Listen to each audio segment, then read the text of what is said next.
22 अप्रैल 2025 कश्मीर की वादियों में बसे पहलगाम के बाईसारन घाटी में सैलानी छुट्टियों का आनंद ले रहे थे, लेकिन कुछ ही पलों में यह स्वर्ग नर्क बन गया। 5 आतंकवादियों ने अंधाधुंध गोलियां बरसाई और 26 निर्दोष जानें चली गई।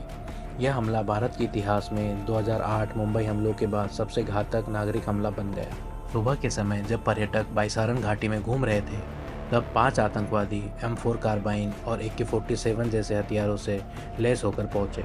उन्होंने लोगों से उनका धर्म पूछा और फिर गोलीबारी शुरू कर दी। इस हमले में 26 लोग मारे गए, जिनमें 25 भारतीय और एक नेपाली नागरिक शामिल था। इस हमले में मारे गए लोग विभिन्न राज्यों से थे। महाराष्ट्र से 6, गुजरात और कर्नाटक से 3-3, अन्य राज्यों से भी कई लोग शामिल थे। एक नेपाली नागरिक और एक स्थानीय मुस्लिम गाइड भी इस हमले में मारे गए। स्थानीय गाइड नजाकत अली शाह ने अपनी जान की परवाह किए बिना 11 पर्यटकों की जान बचाई। उन्होंने पर्यटकों को सुरक्षित स्थानों पर पहुंचाया और हमलावरों का ध्यान भटकाया। उनके इस साहसिक कार्य की सराहना पूरे देश में हुई। इस हमले की जिम्मेदारी द रेजिस्टेंस फ्रंट TRF ने ली, जो लश्कर-ए-तैयबा का एक फ्रंट संगठन है। भारत ने TRF को संयुक्त राष्ट्र की आतंकवादी सूची में शामिल करने के लिए सबूत दिए। 7 मई 2025 को भारत ने ऑपरेशन सिंदूर के तहत पाकिस्तान में आतंकवादी ठिकानों पर हवाई हमले किए।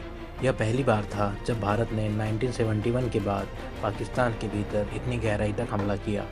इंडिया और पाकिस्तान के बीच बढ़ते तनाव को देखते हुए 10 मई 2025 को अमेरिका की मध्यस्थता से सीज फायर हुआ। हालांकि दोनों देशों ने सीज फायर की पहल का श्रेय एक दूसरे को दिया, लेकिन इससे क्षेत्र में शांति की उम्मीद जगी। हमले के बाद भारत में पाकिस्तान के खिलाफ प्रदर्शन हुए। अंतर्राष्ट्रीय स्तर पर भी विभिन्न देशों ने इस हमले की निंदा की।